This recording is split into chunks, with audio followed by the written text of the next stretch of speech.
Baik, kita sambung semula.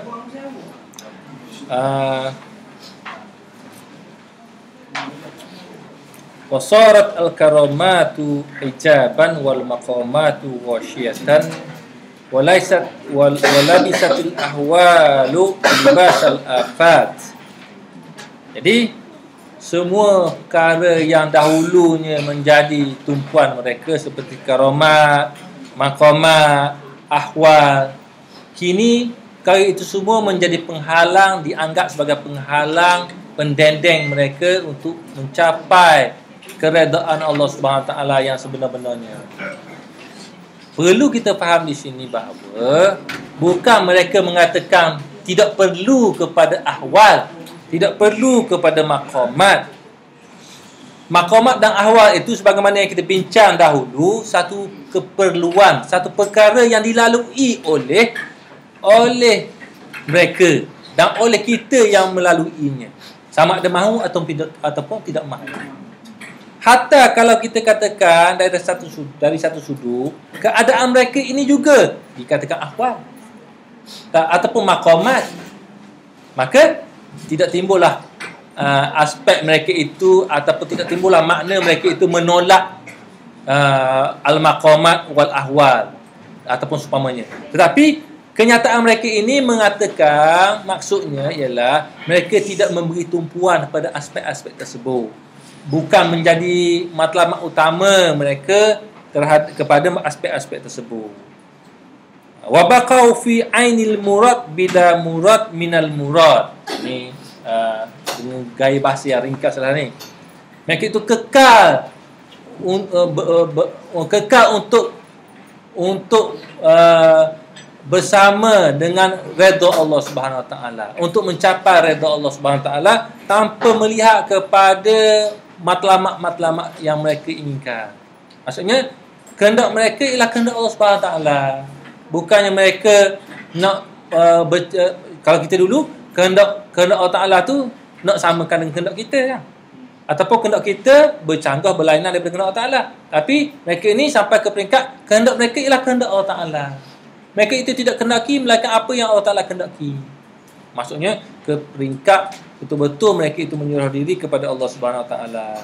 Wasaqatal masyrabu anil kulli, hilang dah, tak ada dah apa yang dikatakan masyrab ke niche ke, dah tak timbul dah. Wasaral unsu bil musta'nisati hadaran, jadilah rasa tenang, rasa jinak dengan benda-benda yang boleh menjinakkan mereka dalam perjalanan kerohanian mereka dianggap sebagai satu benda yang kurang memuaskan tau. Benda yang tidak sepatutnya berlaku dah. Sebagaimana firman Allah Subhanahu Wa Taala, liyahlaka man halaka an bayyinatin wa yahya man hayya an bayyinatin. Itu antara isyarat yang terkandung dalam makna firman Allah Subhanahu Wa Taala tadi. Kata musannif, fa idza faniyal abdu an awsafihi adrakal baqa'a bitamami. Apabila seseorang hamba itu merasa fana, lenyap daripadanya segala sifat-sifat basyariah dia, sifat-sifat basyariah, sifat-sifat mazmumah yang ada pada seseorang manusia itu, pada ketika itu kekallah dia berada, dia memiliki sifat-sifat kesempurnaan Allah Subhanahu Wa Taala. Bukan memiliki, dia merasakan kesempurnaan Allah Subhanahu Wa Taala dengan penuhnya, dengan sebaik-baiknya. Maksudnya di sini, annahu idza faniyal abdu an afatil awsafi fi halati wujudil awsaf baqiya fi fana'il muradi bi baqa'il muradi. Apabila seseorang hamba itu dapat membebaskan diri daripada keburukan sifat-sifat kemanusiaan yang ada pada dirinya, walaupun sifat itu ada pada dirinya, dia sebagai seorang manusia mempunyai sifat kemanusiaan, tetapi keburukan sifat-sifat kemanusiaan yang ada pada diri dia itu, dia telah terbebas daripadanya. Sifat-sifat kemanusiaan Seperti syahwat, nafsu, nafsu makan, nafsu minum, nafsu tidur, nafsu berumah tangga, semua sekali dia ada. Tapi bebas daripada keburukan sifat nafsu tersebut. Kenapa? Kerana dia telah dikurniakan oleh Allah Subhanahu Wa Taala baqiya fi fana'il murad. Nah, bi baqa'il murad. Dia telah kekal dalam keadaan hilang kehendak dia kerana kekal untuk menerima kehendak Allah Subhanahu Wa Taala. Kehendak dia apa dia? Kehendak kita macam-macam lah. Kehendak kita nak makan, nak minum, nak rehat, malas belajar, nah, rajin tidur, rajin duduk saja. Itu kan kehendak kita. Hilang segala kehendak kita tu, tapi kita tetap ada. Hilang kehendak-kehendak kita tersebut dengan sebab kekalnya kita berada dalam kehendak Allah Subhanahu Wa Taala. Itulah Allah Taala suruh kita bersungguh-sungguh, wajahidu walladzina jahadu fina lanahdiyannahum subulana. Bersungguh-sungguh dalam mencari keredaan Allah Taala. Memaksa diri supaya tidak rasa putus asa, tidak rasa jemu, tidak rasa puas untuk mencari redha Allah. Maka kita kekal dalam keadaan memiliki kehendak Allah Subhanahu Wa Taala. Memiliki menerima kehendak Allah Subhanahu Wa Taala. Ini maksud dia. Jadi perlu kita fahami apabila kita baca kalam ini, sebab ia bukan merupakan kalam yang literal. Kalau awak baca secara literal, awak akan faham hamba akan hilang sifat-sifat dia, dan dia mempunyai sifat kekal selama-lamanya dengan sempurna. Macam mana ni? Seorang hamba yang ada sifat dia, macam kita katakan tadi, hilang daripada sifatnya, kemudian kekal jadi macam Allah Ta'ala, macam Tuhan. Ini sesat ni. Betul tak? Itu yang akan kita faham kalau kita tidak faham betul-betul kehendak dia. Sebab apa? Sebab kita tidak memahaminya daripada mula. Daripada mula secara literal macam mana, cara maknanya macam mana, cara akidah macam mana, dan apa yang difahami oleh Sadah Sufiah macam mana. Jadi maksudnya di sini ialah simbolik kepada makna hilangnya sifat-sifat mazmumah, kekalnya sifat-sifat mahmudah. Sifat-sifat mahmudah itu merupakan sifat-sifat yang selari dengan kehendak Allah SWT. Maka mereka mengatakan mereka itu kekal dengan kehendak Allah.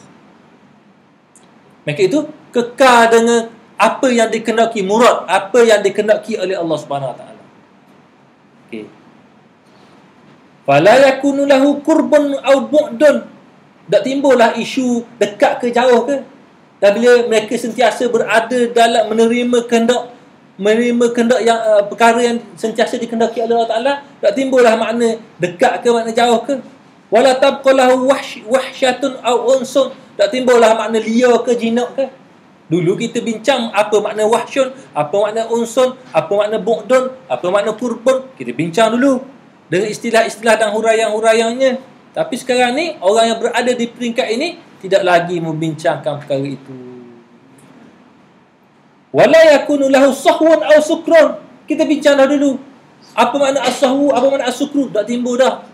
Istilah as-sahwu, istilah as-sukru bagi orang yang telah menjejaki penghayatan tauhidnya di peringkat ini. Wala firaqun wala wisalan. Tidak adalah makna berpisah ataupun berhubung, bercerai ataupun bercantung. Tak timbul dah makna tu. Tapi dulu memang banyak istilahnya. Apa makna firaq, faraq, apa makna wisal, apa makna jam'u, ajam'u wa tafriqah. Semua sekali itu istilah-istilah sahaja yang tidak sedikit pun merujuk kepada makna literal. Mesti kita faham itu. Kalau kita faham istilah-istilah sufiah ini secara literal, jadilah kita orang-orang yang pertama sekali membangkang mereka. Orang yang pertama sekali menyifatkan mereka itu sesat. Ini antara benda yang perlu diperjelaskan. Wala Thomson wala istilamun. Terpadam ataupun gelap. Thomson ni padam. Terpadam, padam, gelap. Zulumat lah. Wala asma'a wala a'lam. Tidak ada nama-nama, tidak ada tanda-tanda dah. Wala simat wala arqam. Tidak ada petanda-petanda, tidak ada isyarat-isyarat lagi. Kan kita dulu ada banyak isyarat-isyarat dalam kalam-kalam tu. Ni tidak timbul dalam istilah-istilah isyarat-isyarat dan petanda-petanda dan seumpamanya. Okey. Wa fil jumlati, ringkasnya, kesimpulannya dalam konteks ini, annal fana'a an syai'in la yasihhu illa bi ru'yati afati. Fana dalam sesuatu perkara itu, kalau kita nak faham tentang fana tentang satu perkara itu, mestilah kita faham bahawa ia tidak boleh dianggap benar, dianggap tepat, kecuali sekiranya kita dapat melihat, memerhatikan, meneliti kerosakan yang ada pada sesuatu perkara itu yang hendak kita katakan fana itu. Nah, dan juga kecuali kita merujuk kepada makna nafyi iradati, menafikan rasa berkehendak kepadanya, maka itu yang dikatakan fana. Fana terhadap sesuatu perkara tu, fana. Nah, Muhammad Afiq duduk depan. Ridwan mu lagi ya. Afiq pula.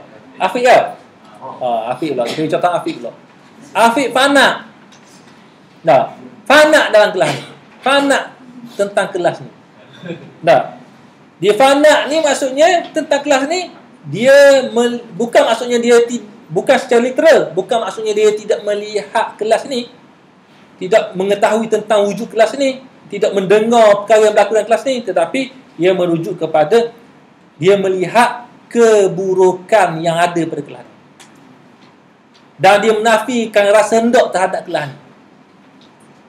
Nah, rasa berkehendak kepada kelas ni. Bila dia rasa, dia menafikan, hilang dalam pandangan hatinya keburukan-keburukan yang boleh berlaku kepadanya, yang boleh sampai kepadanya, yang datangnya daripada kelas ini, dan hilang daripada kesedaran hatinya rasa kehendak terhadap kelas ni, maka itu dia kata fana. Maka ia merujuk kepada dua aspek. Ru'yah ni bukan ru'yah mata. Bukan ru'yah mata. Mengetahui keburukan. Nah, mengetahui keburukan.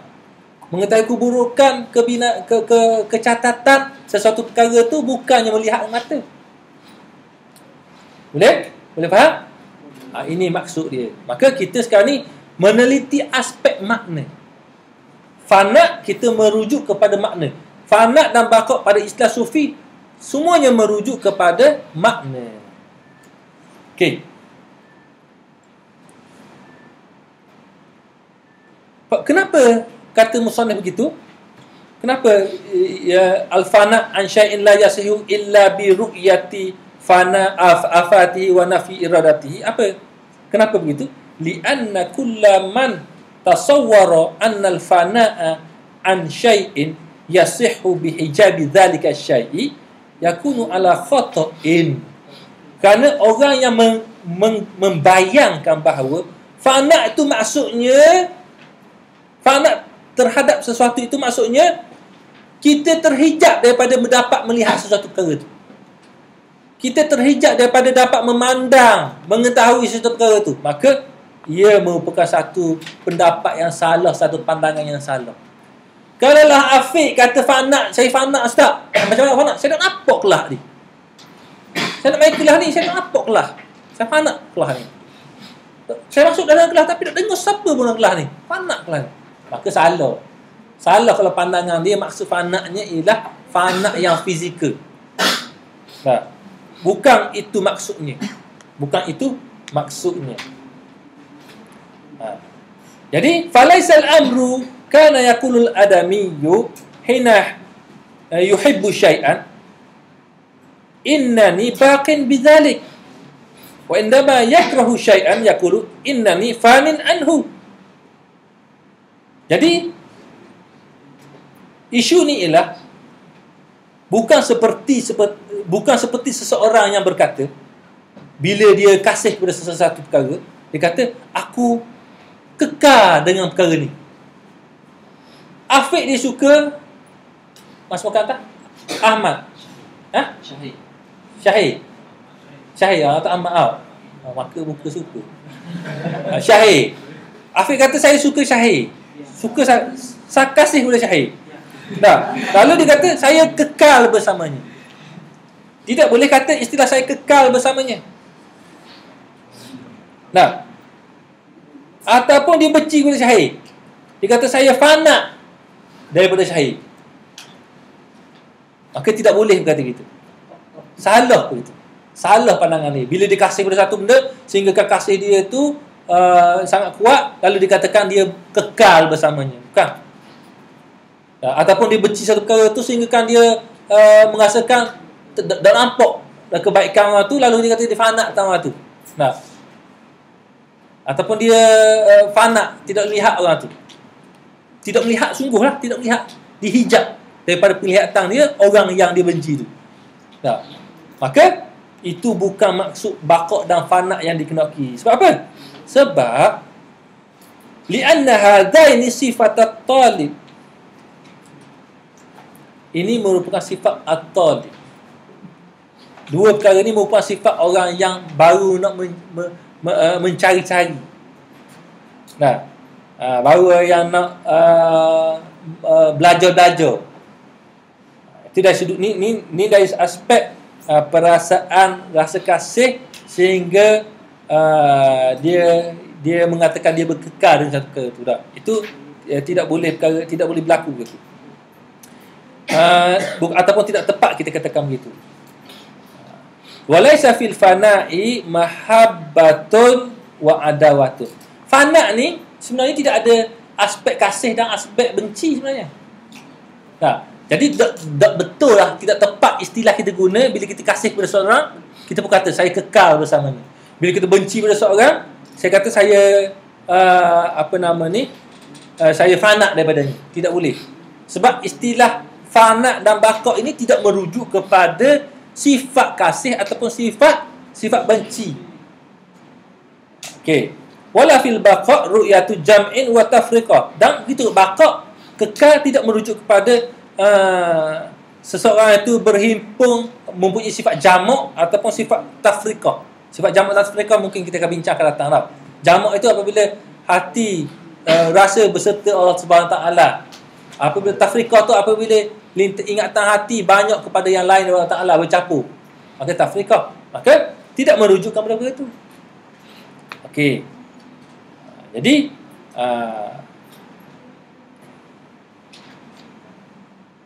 itu maksud yang dikatakan itu satu aspek. Itu kesilapan satu aspek yang diperbetulkan oleh musannif. Okey. Maksudnya kalau fana, bila istilah fana mesti kena melihat dua aspek. Melihat keburukan yang berlaku, menafikan kehendak terhadap perkara itu. Okey. Bukan maksudnya terhijab. Bukan terhijab ni, terhijab di sini bukan dengan maksud terhijab yang fizikal ni. Ni fizikal selepas ni. Ni terhijab yang maknawi juga. Dengan sebab kita kasih, maka kita katakan kita kekal bersamanya. Dengan sebab kita benci, maka kita kata kita fana. Bukan begitu. Okey. Waqad akhta'a jama'atun fi hadzal ma'na. Wa hum yadhunnuna anna al-fana'a bi ma'na faqdi adh-dhat wal idami asy-syakhsi. Wa anna al-baqa'a huwa an yalhaqa baqa'ul haqqi bil 'abdi. Wa hadani kilahuma muhalun. Dan satu kumpulan manusia juga ada yang berkefahaman bahawa menyangka bahawa fana itu dengan makna hilang zat seseorang. Hilang sifat diri seseorang. Hilang diri seseorang. Hilang zat seseorang. Bila hilang tu fana. Macam saya katakan tadi. Bila masuk dalam kelas tidak ada nampak kelas ni. Tu fana lah tu. Nah, tu salah. Sebab apa? Sebab dia memberi makna fana kepada aspek zahir, aspek literal yang zahir. Fana dengan makna binasa, lalu kita terjemah makna fana tu tiada, hilang, lenyap, binasa. Kita faham dengan makna yang zahir, maka ini kesilapan yang berlaku. Ataupun kekal. Bila binasa kita ni tak nampak semua sekali, tak nampak makhluk, kekal dengan Allah Ta'ala. Masa tu kita merasakan kita berserta dengan Allah Ta'ala, kekal dengan Allah Ta'ala, kekal dengan sifat-sifat ketuhanan, kekal. Kita jadi yang kekal. Itu salah. Satu makna, satu sifat, satu kefahaman yang salah. Tidak ada makna itu sebenarnya. Ahli sufi tidak sedikit pun memahami makna itu. Yang dimaksudkan oleh baqa dan fana ini ialah merujuk kepada sifat ataupun menafi iradah saja. Nafiul iradah wa ru'yatu athar. Okey. Jadi untuk menerang ke ni kata Syekh Hujwiri, dia ceritalah satu kisah yang berlaku pada di India dahulu. Dia berjumpa dengan seorang yang didakwa sebagai seorang yang pandai ilmu tafsir, pandai ilmu syarahan, tazkirah, ilmu dan pelbagai ilmu lagi, dan mendakwa dia merupakan orang yang alim dalam hal ehwal kerohanian ni. Bila beliau berdebat, berbincang dengan perkara yang berhubung kait dengan isu fana dan baqa ni, dia tahu dan jelas pada Syekh Hujri mengatakan dia tidak pandai pun nak membezakan mana yang qadim, mana yang hadis. Orang yang menyatakan fana itu merujuk kepada benda yang zahir ni, dia akan melibatkan perkara kekeliruan yang melibatkan perkara qadim dan hadis. Dia akan bercampur aduk kefahaman dia tentang perkara yang qadim, mana yang hadis. Allah Ta'ala yang qadim dia disamakan dengan yang hadis. Kita yang hadis ni yang baru disamakan dengan yang qadim. Sebab apa? Sebab dia tak faham maksud fana dan baqa yang dimaksudkan oleh ulama sadah sufiyah. Jadi wa ya'taqidu katsiran min jahalati hadhihi ta'ifah bi fana'il kulliyah. Mereka itu menyangkakan fana ni berlaku secara menyeluruh, hilang semua sekali. Hilang, tak ada apa satu sah. Hilang maksud macam binasa sungguh. Ini merupakan satu perkara yang keingkaran yang sangat jelas kesilapannya. Kenapa? Kerana la yajuzu abadan fana'ul ajza' at-tiniyah wa inqita'iha. Ni aspek juzuk-juzuk bahagian sifat tanah yang ada pada kita ni. Sifat-sifat tanah yang ada pada kita ni. Ni, badan kita ni, sifat fizikal ni yang zahir ni, macam mana boleh binasa, hilang? Dengan sebab kita kenal Allah Ta'ala, hilang semua sekali, hilang keseluruhannya. Maka ini satu pandangan yang sangat salah. Maka pandangan inilah sebenarnya bila orang yang tidak memahami aspek fana dan baqa dalam menurut Sufiyah, mereka akan mendefinisikan istilah fana dan baqa berdasarkan pada makna ini. Sebab tu mereka kata sesat. Nampak? Itu kesilapan yang berlaku. Wa naqulu liha ula'il mukhti'in wal jahalah. Kita beritahulah kepada orang yang tersilap dan orang yang jahil tentang perkara ini. Madza turidun bihadzal fana? Apa yang kamu kendaki maksudkan dengan makna fana ini? Fa idza qalu fana'ul ain fa innahu muhal.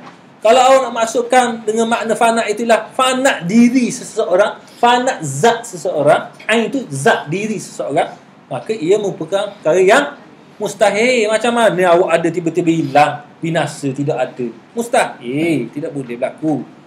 Wa idza qalu fana'us wasfi, jika mereka mengatakan yang dimaksudkan dengan fana di sini ialah fana sifat, bukan diri, fana sifat, fa innahu yajuzu fana'u sifatin bi baqa'i sifatin ukhra. Jadi masalah lah, haruslah hilang satu sifat, ada sifat lain. Hilang sifat duduk, ada sifat diri. Hilang sifat berdiri, ada sifat duduk. Tak ada masalah. Hilang sifat belajar, timbul sifat tidur. Hilang sifat tidur, wujud sifat belajar. Boleh, tak ada masalah. Wa idza qalu, okey. Kenapa? Li'anna hawalata hataini sifatani ila abdi wa min li'anna, kerana boleh berlaku berubah-ubah sifat dalam seorang hamba itu, tidak ada masalah. Wa minal muhali an yakuma syakhsun bi sifatin ukhra. Mustahil pula seseorang itu memiliki satu sifat lain, iaitu daripada ada kepada tiada. Tapi dia ada. Dengan sebab dia fana, dia tiada. Mana boleh begitu? Sebab itu melibatkan ain diri dia. Ini ialah yang berlaku kepada kefahaman orang-orang yang sesat seperti An-Nusturiyah. Itu Nusturiyah daripada Rom. Satu kumpulan daripada kumpulan Kristian, wan Nasara Kristian. Mereka itu mengatakan bahawa Maryam faniyat fi an kulli awsafin nasuti bil mujahadah. Maryam ni asalnya manusia, dia bermujahadah, beribadat, hilang sifat kemanusiaan dia, bertukar. Jadi dia berhubung wattasala biha baqaul lahut. Dia bertukar, berhubung.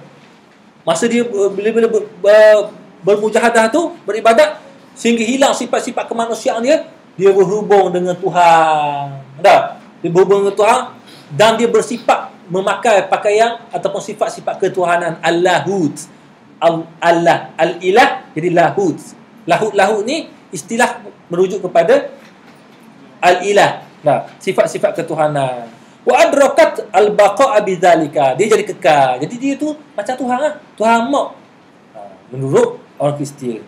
Hatta baqiyat billah bi baqa'illah. Jadi dia kekal dengan kekalnya Allah SWT. Ini kefahaman yang menyeleweng yang berlaku dalam Kristian. Jadi kalau kita ahli sufi, orang yang beramal dengan kesufian, memahami dengan cara itu sama dengan Kristian. Sama dengan kefahaman Kristian. Belajar, beramal, hilang, dia rasa dia hilang sama sekali, dia rasa dia hampir dengan Allah Ta'ala dan dia kekal dengan Tuhan.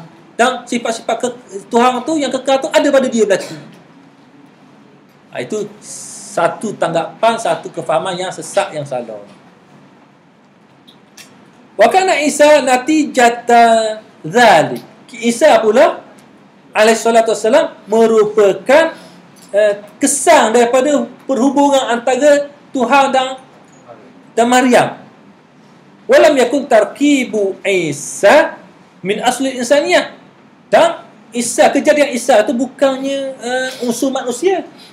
Dia kata bukan unsur manusia. Sebab apa? Li'anna baqa'ahu tahqiqun li baqa'il ilahiyyah. Fahuwa wa ummu wallahu baquna bi baqa'in wahid.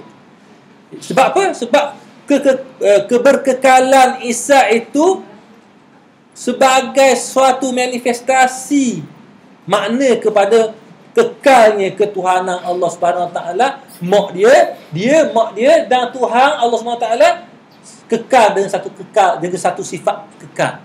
Tiga tapi satu kekal dengan satu sifat kekal. Ataupun kekal wa huwal qadim wa sifatul haq. Ini kefahaman yang berlaku kepada Kristian. Maka ini yang sesatnya, yang salahnya. Wa hadha kulluhu yuwafiqu qaul al-hashawiyah. Dan perkara ini juga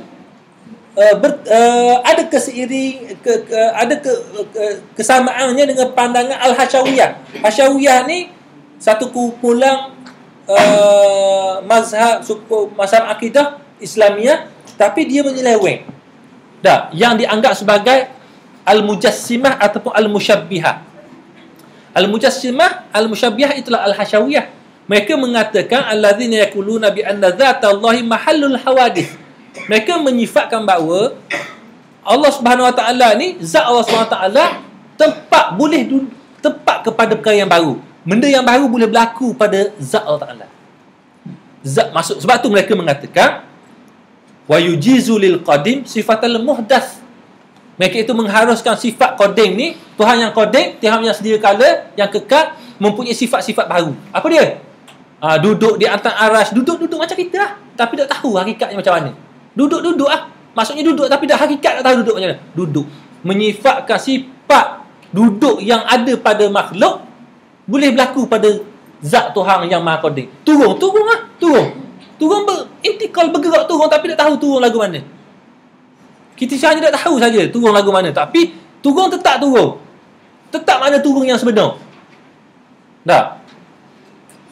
Jadi itu makna hasyawiyah mujassimah. Orang yang menyamakan Tuhan dengan perbuatan makhluk sama.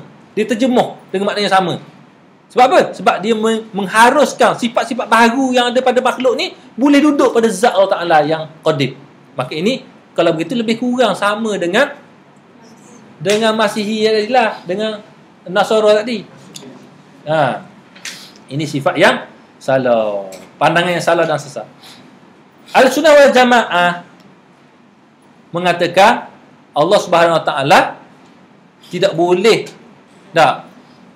menerima sifat-sifat baru. Perkara yang baru tidak boleh duduk pada zat Allah Ta'ala. Sebab tu Ahlussunnah wal Jamaah mengatakan Allah Ta'ala tidak melalui masa, tidak bertempat, tidak mengambil ruang. Wa naqulu lil jami'. Ni kesimpulan Al-Musannif mengatakan kaifa yakunul muhdatsu mahallal qadim. Bagaimana boleh kita terima bahawa benda yang baru duduk pada tempat yang qadim? Tak boleh terima. Wal qadim mahallul al-muhdath. Tuhan yang qadim tempat bagi benda yang baru. Dia tak boleh terima. Sebab apa? Sebab dia akan menjadikan Tuhan tu sama seperti makhluk baru. Wa kaifa yakunu lil qadim wasfun lil muhdits. Wasfu muhdits wal lil muhdits wasfu qadim. Maka tidak boleh kita terima pandangan ni. Sebab kalau kita kata boleh, bermakna masa sifat baru tu tidak ada, qadim tu Tuhan yang tidak bersifat, tak ada apa-apa. Tak ada sifat apa-apa. Tidak ada sifat apa-apa. Maka tidak ada sifat macam mana? Zat yang tidak bersifat tanpa sifat. Sebab sifat qadim tu, sifat dia tu ialah yang baru, tak jadi lagi. Zat yang sunyi daripada sifat, yang tidak ada sifat. Sebab apa? Sifat dia tak jadi lagi, sifat baru. Ataupun kalau kita katakan sifat tu baru, memang ada, sentiasa ada, bermakna sifat yang baru jadi qadim. Benda tu baru, tapi dia tu qadim, ada sentiasa. Macam mana sifat benda yang qadim, benda yang baru dia sentiasa ada. Benda yang baru mesti dia baru ada. Bergerak sifatnya sifat baru daripada tidak bergerak kepada bergerak. Macam mana? Bergerak tu dia sentiasa ada. Turun, naik, turun. Sebab itu Ahlussunnah wal Jamaah mereka tidak mentafsirkan makna mutasyabihat yang terkandung dalam Quran dan hadis. Mereka tak tafsir. Mereka hanya menyerah maknanya kepada Allah Subhanahu Wa Taala, dan mereka menerima makna umum yang terkandung dalam dalam himpunan ayat-ayat mutasyabihat, dalam himpunan hadis-hadis mutasyabihat, seperti yadullah fawqa aydihim. Yadullah fawqa aydihim ialah, kalau terjemah maknanya tangan Allah di atas tangan-tangan mereka. Kalau lah terjemah yadun bermakna tangan, bermakna ia melibatkan anggota, jawarih, melibatkan anggota. Maka anggota inilah yang dinafikan oleh Ahlussunnah wal Jamaah. Ahlussunnah wal Jamaah tidak menyifatkan Allah Ta'ala itu beranggota, tapi mereka menerima makna umum, iaitulah Allah Ta'ala menguasai mereka semua. Makna umum itu semua ulama bersepakat menerima makna bahawa Allah Ta'ala mentadbir dan menguasai mereka semua. Tapi makna yadullah fawqa aydihim secara tepat mereka serah maknanya kepada Allah Ta'ala. Mereka tidak takwil, mereka tidak jelas maknanya secara tepat.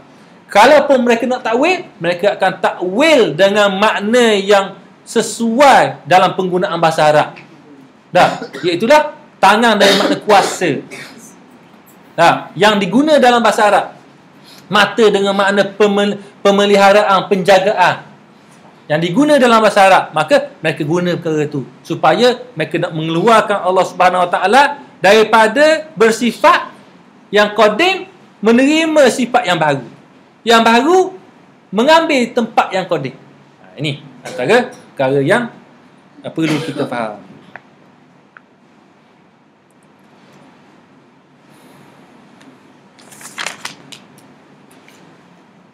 Okey. Kalau begitu jawazu hadha huwa madhhabud dahriyah. Madhhabud dahriyah mengatakan begitulah. Wa yabtulu hudusul alam fa imma yajibu an yuqal lisan as-sani qadimun aw anna kilahuma muhdatsun bimtizaji ma'a ghairil makhluq wa hululi ghairil makhluqi fil makhluq wa yakfihim hadha al-khusran. لأنهم إذا قالوا بأن القديم محل الحادث أو أن الحادث محل القديم أو أن الصنع والصانع قديمان وإذا صار البرهان daruratan la wajaba an yuqal lil muhdits sun'un wa li sani'ihi muhdatsun li'anna mahalla syai'i yakunu mithla 'aini syai'i fa indama yakunu al mahallu muhdatsan yajibu an yakuna al halu muhdatsan aidan fa yalzamu li hadha kullihi an yuqala lil muhdatsi qadimun aw lil qadimi muhdatsun wa kila hadaini dalalatun wa fil jumlati anna kulla syai'in yakunu mausulan aw maqrunan aw muttahidan aw mumtazijan bi syai'in yakunu hukmu hadaini syai'aini wahidan. Kesimpulannya ialah tidak boleh berlaku yang qadim bergabung dengan yang hadis, ataupun yang qadim mengambil tempat yang hadis. Yang hadis sebagai tempat pada yang qadim, yang qadim sebagai tempat pada yang hadis, ataupun bercampur bau antara duanya. Kerana apabila berlaku perkara ini, akan terjadilah dua perkara itu satu benda. Al-qadim itulah yang hadis, al-hadis itulah yang qadim. Sebab apa? Sebab dia menerima salah satu daripada keduanya. Maka tidak boleh kita terima pandangan ini, pandangan yang dinyatakan oleh ad-dahriyah. Orang etis mengatakan alam ni qadim. Nah, bila kata alam ni qadim, bermakna alam dengan Tuhan sama je status dia. Status dia sama saja. Tuhan sebahagian daripada alam ini. Maka tidak timbullah Tuhan itu sebagai pencipta alam. Sedangkan Allah Ta'ala berfirman, "Huwallazi khalaqa lakum ma fil ardi jami'an." Wal khaliqu.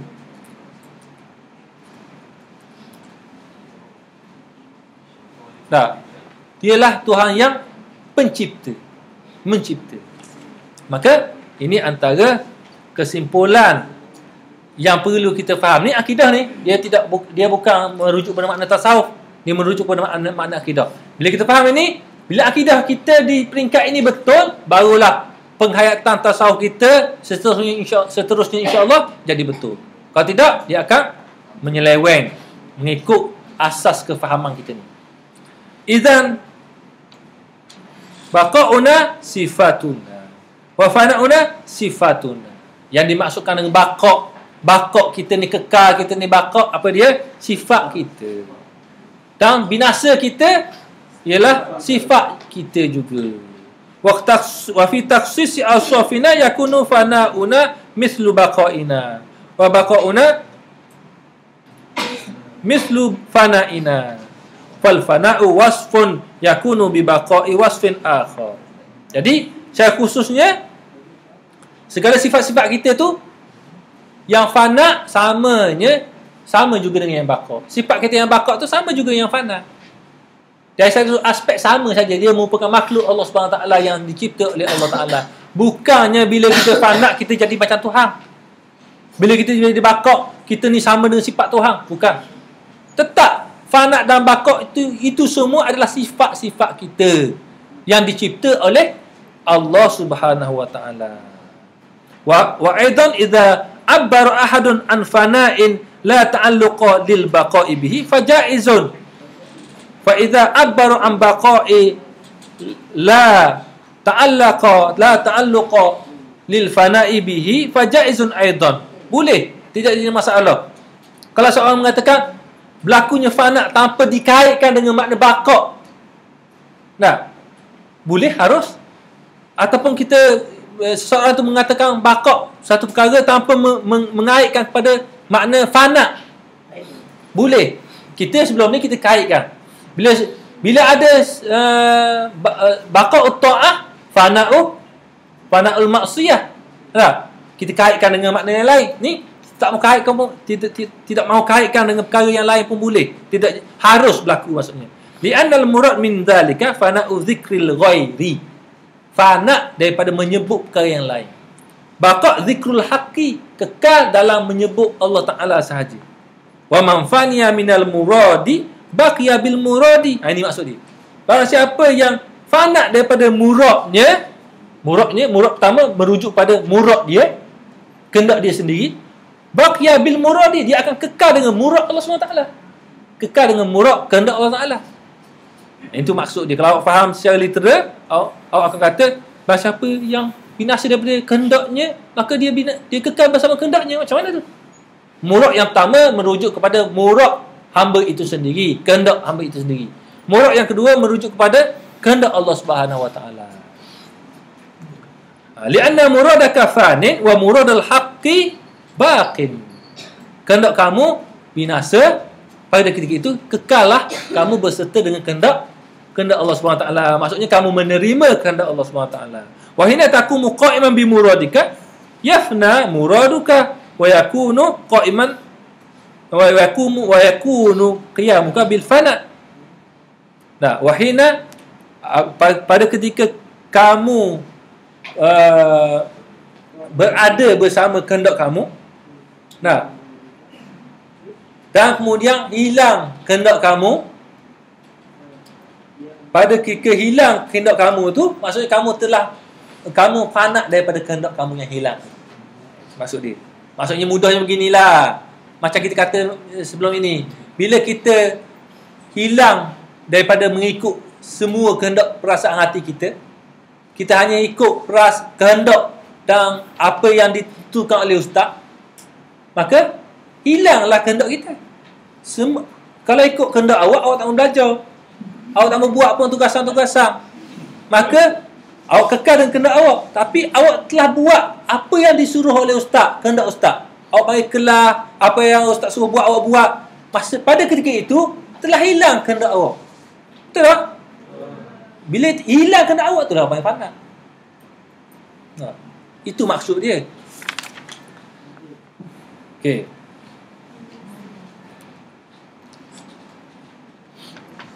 Seterusnya faslun. Faslun tu hanya merujuk kepada makna kalam ulama. Antaranya Abu Sa'id Al-Kharraz menyatakan bahawa al-fana'u fana'ul abdi an ru'yatil ubudiyah wal baqa'u baqa'ul abdi bi syahidil uluhiyah. Semuanya maknanya mesti kita rujuk kepada makna perkara yang berbentuk maknawi, bukan perkara yang berbentuk hissi, yang zahir, bukan perkara yang zahir. Maksudnya anna fi fi'lil ubudiyah afat. Dalam perbuatan kehambaan kita sebagai hamba ni banyak keburukan, kecacatan tersendiri. Wa yasilul abdu ila haqiqatil ubudiyah hinama la yara fi'lahu. Seseorang hamba itu dia akan betul-betul sampai kepada kemuncak kehambaan diri kepada Allah Subhanahu wa taala apabila dia tidak melihat perbuatan dia. Dia tidak melihat perbuatan dia sangat hebat, sangat baik, sangat bagus, sangat sempurna. Wa yafna an ru'yati fi'lihi. Dia fana daripada melihat segala kebaikan perbuatan dirinya. Bukan dia tak buat, tapi dia tak nampak hak dia buat tu comel. Dia tak nampak hak dia buat tu dia berhak. Dia tak nampak hak dia buat dia lah sebenarnya yang buat. Dia nampak semuanya itu wa yabqa bi ru'yati fadlillahi ta'ala. Dia hanya ada pada diri dia masa dia buat, dia merasakan semuanya itu bi fadlillahi ta'ala, dengan kurnia Allah Subhanahu taala. Kalau tanpa kurnia Allah taala, tak boleh buat. Tanpa rahmat Allah taala, tak jadi. Nah, kan Rasulullah ajar dah kita. Bukan pelik ni. Ke pelik? Tak pelik. Allah Ta'ala ajar dah